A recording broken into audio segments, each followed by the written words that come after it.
Assalamualaikum Ustaz, saya hamba Allah. Mudah-mudahan semuanya hamba Allah, bukan cuma yang bertanya. Bagaimana meyakinkan perasaan kalau seorang itu jodoh saya? Saya belum pernah ketemu atau telepon, hanya melalui WA. Lebih canggih lagi, dia nggak pernah telepon, tapi WA. Saya ada plan untuk pulang. Apakah dengan saya pulang kampung merupakan salah satu bentuk ikhtiar saya, Ustaz? Jazakallahu khairan. Berkaitan dengan jodoh jamaah. Allahu Akbar ya. Ana baca berita ada seorang yang dibunuh sama sahibnya. Baca antum. Gara-gara ketika ketemu selalu bertanya kapan kawin. Akhirnya dibunuh sama temannya itu. Na'udzubillah min dzalik ya. Na'udzubillah min dzalik. Dan ini tidak benar ya. Jadi bagaimana sekarang meyakinkan perasaan kalau seorang itu jodoh saya? Yang pertama, kita itu nggak bisa tahu fulanah itu jodoh kita atau fulan itu jodoh kita kecuali kalau sudah menikah. Udah tahu dia jadi jodoh kita. Yang jodoh pun kadangkala jodohnya hanya terbatas waktunya. 2 tahun cerai. Ya udah jodohnya sampai di sana. Sekarang dalam Islam mengajarkan bagaimana kita mencari jodoh. Pertama, kriterianya sudah ditentukan. Yang kedua, musyawarah. Antum musyawarah sama orang-orang yang soleh. Musyawarah sama keluarga. Ini ada fulan. Kalau antum akhwat umpamanya antum ngomong, ada fulan mau melamar ana. Tolong cari tahu tentang fulan. Musyawarah sama dia. Dengan orang yang soleh. Setelah musyawarah ada omongan, iya insya Allah baik. Antum istikharah. Minta pilihan sama Allah. Kadangkala keputusan kita tidak selalu baik. Walaupun secara ukuran sudah bagus ini orangnya, tetap istikharah lah. Minta pilihan dari Allah SWT. Antum lihat bagaimana sahabat Nabi ketika dilamar. Dia datang kepada Nabi SAW. Ya Rasulullah, aku dilamar oleh fulan dan fulan. Apa sikapku? Mana yang aku pilih? Nabi kasih arahan. Nabi perintahkan sebagian perempuan untuk nikah. Seperti Zaid bin Haritha disuruh menikahin Zainab pada waktu itu. Zainab pada waktu itu nggak mau. Sama Nabi disuruh menerima, akhirnya dia menerima. Radhiyallahu ta'ala anha. Namun jodohnya Zaid bin Haritha dengan Zainab bintu Jahash nggak lama. Karena setelah itu bercerai. Kemudian Zainab dinikahin oleh Rasulullah Sallallahu Alaihi Wasallam. Tapi jelas tadi kalau antum katakan apakah antum pulang, ada masalah pulang kampung kalau ternyata memang adanya di kampung itu orang. Dan hati-hati berhubungan lewat medsos ini jamaah. Banyak kebohongan di sana. Tadi anti katakan nggak tahu ini siapa orang ini, gimana kondisinya. Tapi alhamdulillah medsos sendiri membantu kita untuk menyingkap kepribadian seseorang. Antum nggak mau tahu fulan, antum masuk ke akun dia. Jadi apa? Jadi follower dia umpamanya. Antum masuk ke sana, antum lihat. Kalau dia di situ tidak menyantumkan nama aslinya, antum tinggalkan sudah. Ini penipu ini. Kelihatan sudah. Kalau di akun dia bukan nama aslinya, berarti dia penipu. Berarti bisa jadi dia punya akun lain, ini, itu, macam-macam. Tapi kalau dia nama aslinya dia, selesai. Insya Allah sudah. Nggak ada masalah. Enggak Ustaz, namanya memang samaran, supaya keren. Nggak. Kemudian antum lihat. Karena dengan mengikuti dia akan terlihat dia ini seperti apa. Teman-temannya bagaimana. Burung itu berkumpul dengan sejenisnya. Nggak ada burung dara kumpul sama burung beo. Nah, diajak ngomong nggak nyambung itu burung. Assalamualaikum Ustaz, saya ingin tanya.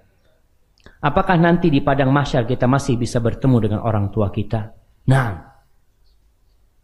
Tapi kata Nabi SAW, amma fi thalathati mawatin fala. Di 3 tempat orang tidak akan ingat dengan orang lain. Yang pertama, siapa yang tahu? Di padang mahsyar akan banyak kejadian-kejadian di sana jawab. Ada 3 tempat yang kata Rasul SAW itu kita nggak akan ingat sama orang lain. Kita hanya ingat sama diri kita sendiri. Siapa yang mau jawab? Nah, mana yang mau jawab tadi? Mizan, sirat, satu lagi. Baik, hadiahnya berarti 2. Masya Allah. Nah, yang pertama ketika pembagian kitab. Ketika rapot dibagikan, itu orang hanya memikirkan dengan tangan apa aku memegang rapotku. Sampai dia dapat rapotnya baru dia kembali ingat dengan saudaranya. Kemudian yang kedua ketika di timbangan. Yang ketiga ketika di sirat. Di lain tempat itu nggak ada masalah. Sebagaimana nanti orang-orang akan mendatangi Nabi Adam alaihissalam, akan datang kepada Nabi Nuh untuk minta syafaat nantinya ke Nabi Ibrahim. Mereka mengenalin itu semuanya. Seperti itu. Hadza wallahu a'lam bishawab. Maka kita doakan kedua orang tua kita agar diampuni dosa-dosanya dan dimasukkan dalam surga Allah Jalla Jalla. Nah, Afwan sebelumnya, ini bukan pertanyaan, tapi pengumuman. Gimana panitia ini? Saya jomblo 20 tahun. Alhamdulillah punya pekerjaan dan calon mahasiswa jurusan bahasa Arab. Saya ingin menikah tapi belum punya calon. Barangkali di Al-Ikhlas ada yang minat. Masya Allah. Saya juga punya teman usia 25 tahun, dia belum menikah, minta dicarikan juga. Antum cari sendirilah jemaah. Kalau anak kecil dicarikan, anak besar sudah bisa cari sendiri dia. Insya Allah. Ala-kulan antum nanti hubungin panitia masjid. Mana panitia? Ada calon di sini? Di Masjid Al-Ikhlas. Nah, insya Allah Masjid Al-Ikhlas nanti akan memang biro jodoh ini penting jemaah. Seharusnya antum kalau mau menikah gini berangkat ke pesantren tahfidz, datang ke sana. Ya Ustaz, tapi anak nggak hafal Quran Ustaz. Ya jangan ke pesantren tahfidz Quran, cari pesantren lainnya gitu kan. Yang sesuai kira-kira antum diterima gitu seperti itu. Tapi anak doakan mudah-mudahan yang pada jomblo yang belum nikah segera menikah. Kemudian nih anak-anak muda yang pada ngaji tolong bermusyawarah sama orang tuanya. Jangan durhaka sama orang tuanya. Kadang-kala tahu-tahu kawin. Oh, bapak anak nggak setuju Ustaz. Anak daripada berzina, udah anak nikah aja katanya. Bukan seperti itu caranya jemaah. Antum perlu dekat sama orang tua. Insya Allah orang tua akan mengizinkan. Nah, Ustaz, bagaimana cara agar niat kita itu benar-benar lurus lillahi ta'ala? Karena terkadang niat itu suka melenceng, walaupun niat awalnya sudah baik. Subhanallah, sahih jemaah. Jadi masalah niat ini ulama-ulama besar dari kalangan salaf pun berbicara tentang niat itu. Sufyan mengatakan ma'alajtu syai'an asyadda ala nafsi min niyati fa innaha tataqallabu alayya. Aku enggak pernah ngopeni itu ngurusin. Nah, ngurusin sesuatu yang lebih berat daripada ngurusin niatku sendiri. Gimana? Bahasa Arab ngopeni. Masa ngopeni bahasa Arab? Afwan jemaah. Kita tinggal di kampung, kadangkala bahasanya kacau. Ana sampai ditanya sama teman, Ustaz, eman-eman itu apa sih Ustaz? Ana sering lihat Ustaz ngomong eman-eman gitu dia. Apa eman-eman jemaah? Sayang, Masya Allah. Hah? Bahasa Turki eman-eman. Nah, sampai mana kita tadi? Iya, perkataan Sufyan mengatakan aku tidak ngurusin sesuatu yang lebih berat daripada ngurusin niatku sendiri. Fa innaha tataqallab alaihi. Wallahi bolak-balik niat itu. Maka bagaimana sekarang supaya kita bisa ikhlas lillahi ta'ala? Panjang perjalanannya jemaah. Dan kita tidak boleh berhenti. Allah mengatakan wa'bud rabbaka hatta ya'tiyakal yaqin. Beribadah kepada Allah ikhlas lillahi ta'ala tauhid. Sampai kapan? Sampai keyakinan itu datang. Sampai kematian itu tiba. Maka berkaitan dengan mengobatin, maka bismillah. Yang pertama antum mengenal Allah. Kembali lagi. Kita mengenal Allah. Yang kedua, kenapa antum ria? Kenapa sih? Ria itu kan karena ingin dipuji oleh orang. Apa gunanya orang semasjid ini kalau muji antum? Apa gunanya orang se-Indonesia kalau dia memuji antum? Mereka memuji antum, nggak ada gunanya. Karena yang pujiannya berguna itu pujian Allah Jalla Jalaluhu. Maka tatkala antum ingin dipuji, Antum minta pujian dari Allah. Kapan? Ya sepertiga malam akhir. Yang ketiga, usahakan amalan itu disembunyikan. Amalan kita usahakan disembunyikan. Karena kalau amalan itu terlihat, nggak apa-apa beramal terang-terangan. Tadi disampaikan sholat sunnah di masjid boleh, nggak dosa. Sodakoh terang-terangan, kata Allah, in tubdus sodakati fa ni'mahi. Kalau kalian bersodakoh terang-terangan itu baik. Wa in tukhfuha wa tu'tuhal fuqara fa huwa khairul lakum. Tapi kalau kalian sembunyikan sodakoh kalian, lalu kalian berikan kepada orang yang fakir, itu lebih baik. Maka kalau ada baik dan lebih baik, kita memilih yang lebih baik. Dan insya Allah dengan antum berusaha menutupin perbuatan antum. Dan Nabi menganjurkan kita untuk memiliki khib'un min amalin soleh. Amal soleh yang tersembunyi. Maka insya Allah kita bisa ikhlas. Tapi kalau terang-terangan berat jamaah. Umrah dan haji. Bisa nggak sembunyi-sembunyi? Alhamdulillah bisa sembunyi-sembunyi. Sekarang antum umrah bisa berangkat pakai travel dari kampung. Sehingga orang di sekitar rumah nggak ada yang tahu. Tapi jangan sampai sana antum dirikan Ka'bah foto. Sedang di rumah Allah. Ganti status antum. Masa nggak seperti itu? Maka antum sembunyikan berusaha. Kemudian terus. Artinya hari ini mungkin bisa ikhlas. Besok muncul lagi niat nggak benar. Obatin lagi. Dengan menumbuhkan cinta kepada Allah. Dengan pikiran tadi.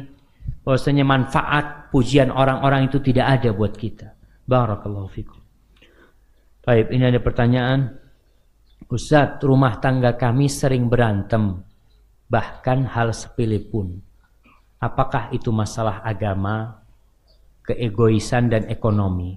Apakah dibolehkan dalam agama syariat ketika kita memutuskan untuk bercerai? Subhanallah jemaah. Hidup ini pilihan. Nah, terkadang kesalahan terjadi ketika memilih pasangan hidup. Dari awal antum salah. Antum mencari pasangan hidup tidak dengan kriteria yang disyariatkan. Atau proses antum menikahin dia tidak diridhoin oleh Allah Subhanahu wa taala. Sehingga rumah tangga yang diharapkan menjadi mawaddah warahmah enggak ada. Baiti jannati enggak. Bahkan sebagian orang enggak kepingin pulang ke rumahnya kecuali kalau istrinya tidur. Kenapa? Aduh Ustaz, daripada ribut Ustaz. Anak kalau pulang kerja selalu ditanya, kok telat ini itu macam-macam, ganti sekarang. Jadi perempuan, nih para wanita ya, belajar dari wanita, iya sahabat untuk bagaimana mereka menghormati dan menghargai suaminya. Di Jepang, ini cerita di Jepang, masya Allah. Wanita Jepang itu Ustaz, ya tradisi mereka, bukan agama kita bicara. Dan agama kita lebih baik dari mereka sebenarnya. Tradisi wanita Jepang itu, kalau suami berangkat kerja, itu diantarkan Ustaz. Diantarkan, dikasih bekalnya sampai ke pintu pagar.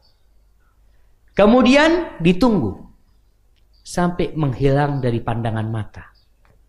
Baru istri masuk ke dalam rumah. Ketika pulang Ustaz, ini cerita orang Indonesia yang menikah dengan perempuan Jepang. Ketika sampai rumah, subhanallah Ustaz, jaket anak dibukakan, sepatu dibukain, kemudian diambilkan air hangat, dibasuh kaki anak Ustaz, masya Allah. Siapa yang istrinya kayak gitu dan kasih hadiah? Nah, jamaah, tambah lagi hadiahnya, mungkin nggak ada. Nah, 2 hadiahnya. Diusahakan, masya Allah. Betul jemaah. Itu akhlak seorang wanita yang masya Allah. Kita kadang-kala tadi masalah sepele jadi ribut, berantem. Kadang-kala suami datang, jangan ditanya dari mana dulu. Yang ditanya seorang istri melihat suaminya baru datang, tanya, bang, kepingin apa bang? Mau yang panas, yang dingin, yang anget, semuanya udah siap bang. Masya Allah.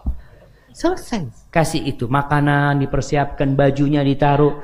Sehingga masalah-masalah yang memicu pertengkaran itu dihilangkan. Dari kedua belah pihak, suami istri harus menjaga. Jadi jangan berpikir cerai. Ini kan berpikir kalau memutuskan bercerai, boleh nggak dalam syariat? Cerai itu solusi terakhir. Bisa jadi antum bercerai, masalah ini pun kembali ketika menikah lagi. Karena penyakitnya ada sama antum. Siapapun istrinya, siapapun suaminya, antumnya yang nggak berubah. Maka jangan berpikir untuk bercerai dahulu. Bahkan Allah mengatakan kepada para lelaki, wa'ashiruhunna bil ma'ruf.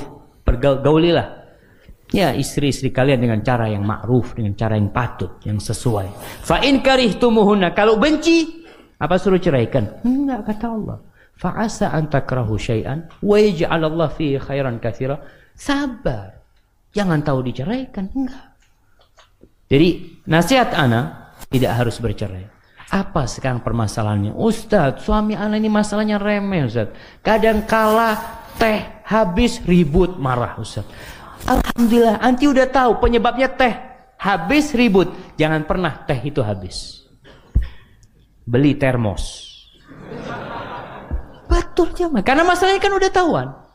Suami gara-gara teh ribut, kasih termos. Ketika suami mau marah, mana tehnya? Bang, 1 termos buat abang. Oh, nggak jadi marah dia. Alhamdulillah sudah ada termosnya. Kalau masalahnya kadang-kala suami masalahnya kaos kaki. Ada memang suami masuk rumah kaos kaki tinggal kemana, pagi ribut sama istrinya. Kaos kaki kemana, Masya Allah. Sebelum suami anti marah, anti sudah beli 2 lusin kaos kaki. Taruh, seret. Mana kaos kaki? Bang. Nah, nggak jadi marah dia. Pokoknya segala celah yang memicu keributan dalam rumah tangga ditutup. Jangan beranggapan Ustadz masalahnya remeh. Ya sudah, kalau masalah remeh menyebabkan keributan, hilangkan masalahnya. Itu tugas seorang istri. Suami pun seperti itu. Apa masalahnya keributan itu? Oh, masalah keributan ini Ustaz, dia kadangkala istri itu minta dibelikan sesuatu, nggak ada Ustaz.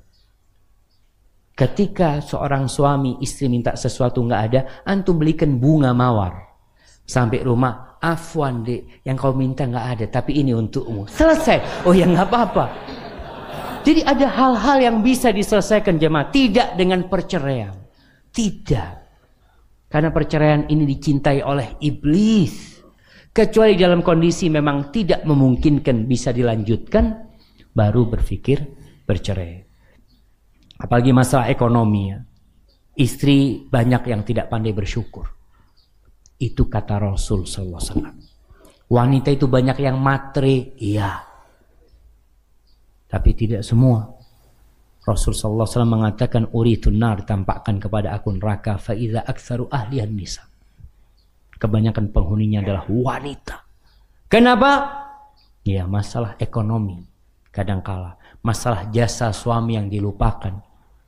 Yakfurnal ihsan wa yakfurnal ashir. Dia kufur dengan kebaikan-kebaikan suaminya. Dia kufur dengan suaminya sendiri. Padahal suaminya telah banyak berbuat. Ustaz, nggak ada baiknya suami ana. Ini sudah bukti. Suami ana Ustaz, ana kayaknya harus minta cerita. Kenapa? Udah nggak ada baiknya dia. Dia sudah lupa dengan semua kebaikannya. Padahal pasti ada kebaikan di diri suami. Kalau nggak ada kebaikannya, kenapa engkau mau dipinang dia? Barakallahu fikum.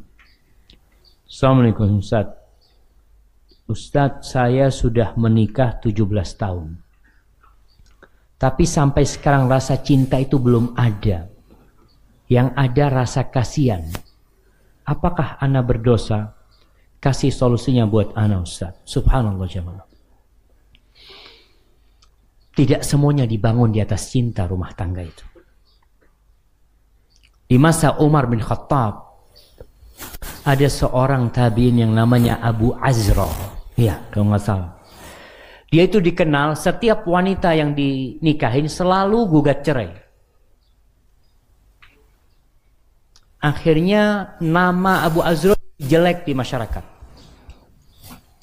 Suatu hari dia membawa sahabat dia, Abdullah bin Arqam insyaallah. Dia bawa ke rumahnya. Sinilah, kau masuk ke rumahku. Aku ingin kasih tahu kenapa perempuan-perempuan itu akhirnya gugat cerai atau dipaksa khulu dari dia. Ternyata istrinya itu tidak cinta sama suami. Abu Azra mengatakan kepada istrinya, "Ansyudukillah." Aku meminta dengan nama Allah kepadamu. Engkau cinta sama aku apa enggak? Pertanyaannya masalah cinta. Bisa enggak orang dipaksa cinta, jemaah? Berat. Kata istrinya, udah jangan maksa aku kayak gitu, enggak enak aku lah. Enggak, aku minta dengan nama Allah. Jawab dengan jujur, kata dia. Apa jawab istrinya? Ya enggak, aku enggak suka sama kamu. Apa kata Abu Azra? Kayak gini nih istriku. Modelnya kayak gini, enggak ada yang suka sama aku. Gimana aku mau hidup sama dia? Akhirnya laporan kepada Umar bin Khattab. Setelah laporan ke Umar bin Khattab, dipanggil istrinya.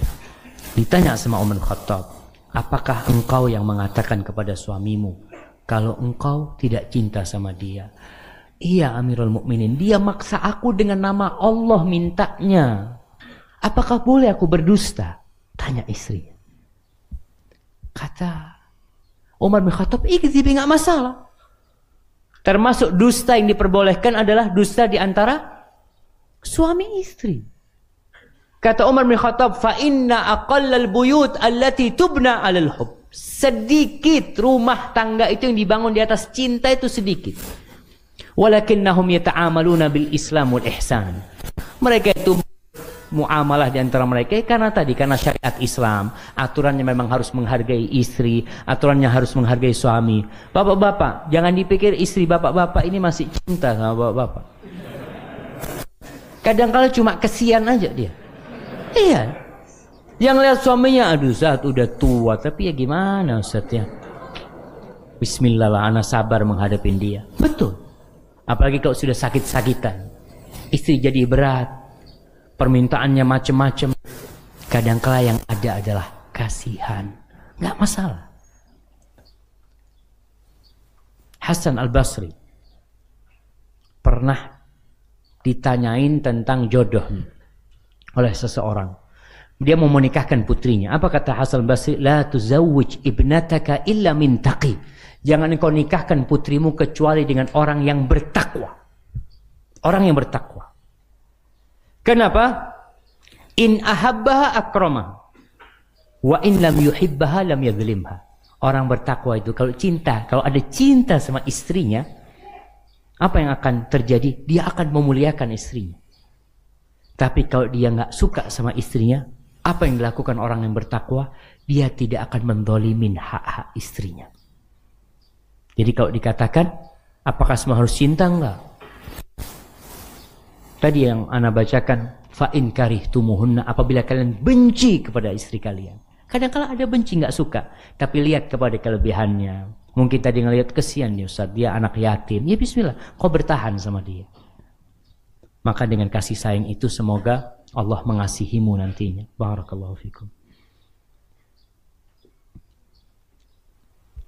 Nah,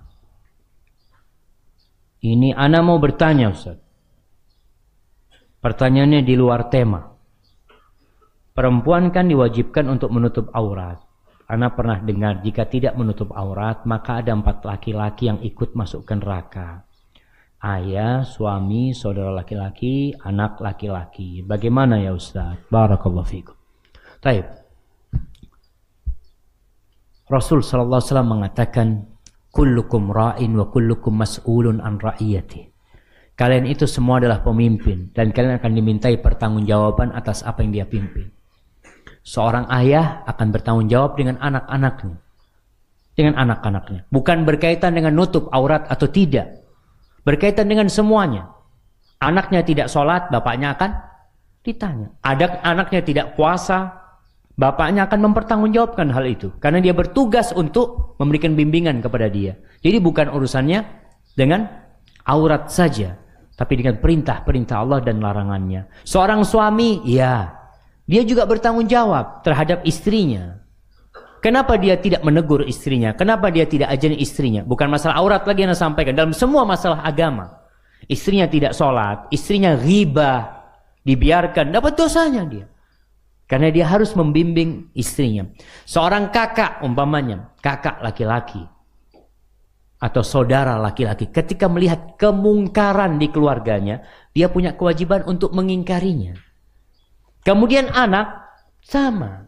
Ketika dia melihat orang tuanya melakukan kemaksiatan, bukan yang ibu bapaknya juga. Dia diperintahkan untuk menyampaikan. Apabila dia melihat kemungkaran lalu mendiamkannya, maka kelak dia akan mempertanggungjawabkan hal itu. Kenapa dia diam tidak mengingkari kemungkaran tersebut? Jadi bukan hubungannya dengan aurat saja. Bukan urusannya sama perempuan. Tapi dengan semuanya. Bapak akan mempertanggungjawabkan anaknya. Suami akan mempertanggungjawabkan istrinya. Seorang kakak atau adik itu akan mempertanggungjawabkan keluarganya. Ketika dia melihat kemungkaran dia biarkan. Seorang anak pun seperti itu. Kalau dia melihat orang tua yang melakukan kemaksiatan, maka anak mendakwain. Sebagaimana dakwah Nabi Ibrahim kepada bapaknya. Nggak berhenti Nabi Ibrahim mendakwain bapaknya. Barakallahu fikum. Nah, Ustaz mohon pencerahannya. Bagaimana saya harus bersikap terhadap suami yang enggan mendengar nasihat istrinya agar menjalankan sholat, bahkan suka marah dan malah menuduh saya yang banyak dosa. Justru sekarang sudah sekitar 4 bulan suami mengikuti pertemuan di waktu larut malam. Saya sudah sering mengingatkannya dengan baik-baik, tapi sering malah suami yang marah. Syukron atas nasihatnya. Subhanallah jamaah. Ini sepertinya karena kesalahan memilih. Suaminya nggak sholat. Bagaimana? Nanti kok mau sama dia? Apa yang menjadi tolok ukur? Tolak ukur apa tolok ukur? Salah ternyata jamaah. Ana ditegur sama jamaah, Ustaz, bukan tolak ukur Ustaz. Yang betul itu tolok ukur. Oh enggak Ustaz, ternyata ada 2 bahasa, dua-duanya boleh. Mungkin seperti itu. Wallahu alam. Tapi ada yang menegur jamaah bukan tolak ukur Ustaz, yang betul tolok ukur. Ana mau ngomong apa barusan? Nah, salah memilih. Salah memilih dia. Apa yang menjadi tolok ukur anti menerima dia sebagai suami? Anti melihat kepada hartanya? Melihat kepada ketampanannya? Apa melihat kepada agama dan akhlaknya? Mungkin itu yang tidak dilihat, agama dan akhlaknya. Sehingga sekarang suami dalam kondisi dikasih nasihat malah marah-marah. Sholat tidak mau. Bagaimana sikap istri? Yang pertama, ketahuilah bahwasanya suami ini Allah tempatkan sebagai pemimpin. Dan menasihati pemimpin tidak sama dengan menasihati anak buah. Maka perlu kondisi yang khusus dan spesial. Paling tidak kalau mau ngomong sama suaminya, di waktu suaminya sedang tidak punya masalah. Jadi ketika memang dia lagi seneng ya, kita kasih minuman yang enak. Gimana bang? Enak bang, kata dia. Ini bang tambah lagi macam-macam. Setelah dia makan, bang boleh aku ngomong bang. Izin sama suami. Ketika suaminya ngomong, apa? Masalah sholat lagi nih. Iya aku mau sholat, sudah. Insya Allah dia mau sholat. Artinya kita berusaha untuk berbuat baik. Jangan sampai terkesan menggurui. Karena dia pemimpin. Maka caranya memang harus dengan sharing sama dia. Kemudian ngasih nasihat itu, lihat kondisinya. Kalau tidak bisa mentok nih, nggak bisa ngasih nasihat, cari orang lain. Bukan membongkar aib suami, bukan. Cari siapa teman suami yang mungkin bisa mengajak suaminya. Jangan sampai aib suami tersebar ke orang banyak, jangan. Tapi cari orang yang bisa menyimpan rahasia, kemudian paling tidak bisa memberikan nasihat kepada suami nanti. Sambil terus berdoa, dipuasain suaminya. Izin sama suaminya, Mas, saya kepingin puasa Senin Kemis. Kenapa? Ya buat Mas lah. Anak kepingin doa nanti hari Senin Kemis supaya Allah buka pintu hidayah buat kita semua, Mas. Nggak apa-apa. Minta. Artinya puasa itu termasuk tawasul dengan amal soleh. Nggak apa-apa kita minta sama Allah Jalla Jalla. Barakallahu fikum. Nah, pertanyaan terakhir. Jamnya ini cocok nggak jamaah? Lambat kayaknya jamaah. Nah, sekarang sudah jam 11 jamaah. Baik, pertanyaan terakhir jamaah, ana carikan pertanyaan yang berkaitan dengan materi. Ustaz, ana maksiat dan bertaubat berulang-ulang. Apakah Allah Ta'ala masih mencintai ana? Ana malu Ustaz. Ana bermaksiat pun tetap diberi rizki oleh Allah. Bahkan bertambah. Wallahi jamaah. Itu Allah. Allah tuh berbagi rizki kepada semuanya. Dan hati-hati tatkala Allah memberikan rizki kepada kita dalam kondisi kita berbuat maksiat.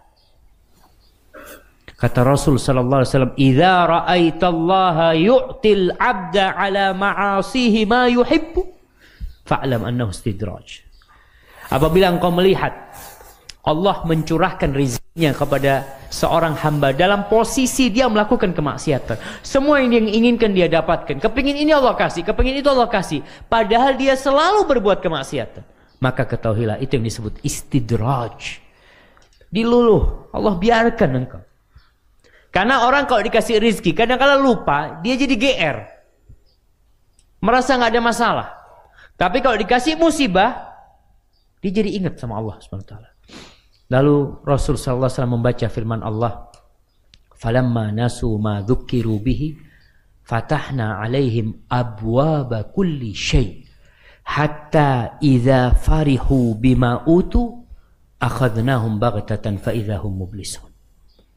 Tatkala orang-orang itu lupa dengan peringatan-peringatan yang diberikan kepada mereka, dikasih peringatan ini, dikasih musibah ini, tapi tetap melakukan dosa, apa yang terjadi? Bukan Allah tutup rizkinya, tapi Allah bukakan pintu rizki buat dia.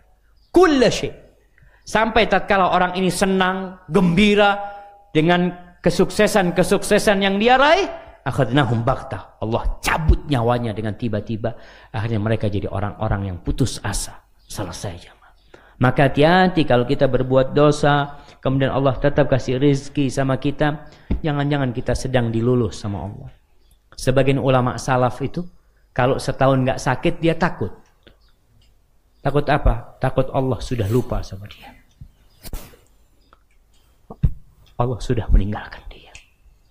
Karena di antara tanda-tanda cinta Allah kepada hambanya, Allah kasih ujian dan bala. Itu tanda cinta Allah. Antum kena musibah, antum sakit, antum ini tanda cinta Allah. Kata Rasul SAW, "Idza ahabballahu qauman ibtalahum." Kalau Allah cinta kepada suatu kaum, Allah akan kasih bala sama dia, sehingga dia kembali ingat sama Allah terus. Hadza wallahu a'lam bishawab. Itu yang bisa kita kaji pada kesempatan kali ini. Mohon maaf atas segala kekurangan apabila banyak pertanyaan yang belum sempat dijawab. Dan apabila yang Anda sampaikan benar itu dari Allah Jalla Jalaluh, kalau ada yang salah dan kurang berkenan itu dari diri Anda pribadi. Allah dan Rasul yang terbebaskan dari kesalahan itu. Subhanakallahumma bihamdika asyhadu an la ilaha illa anta astaghfiruka wa atubu ilaik. Wassalamualaikum warahmatullahi wabarakatuh.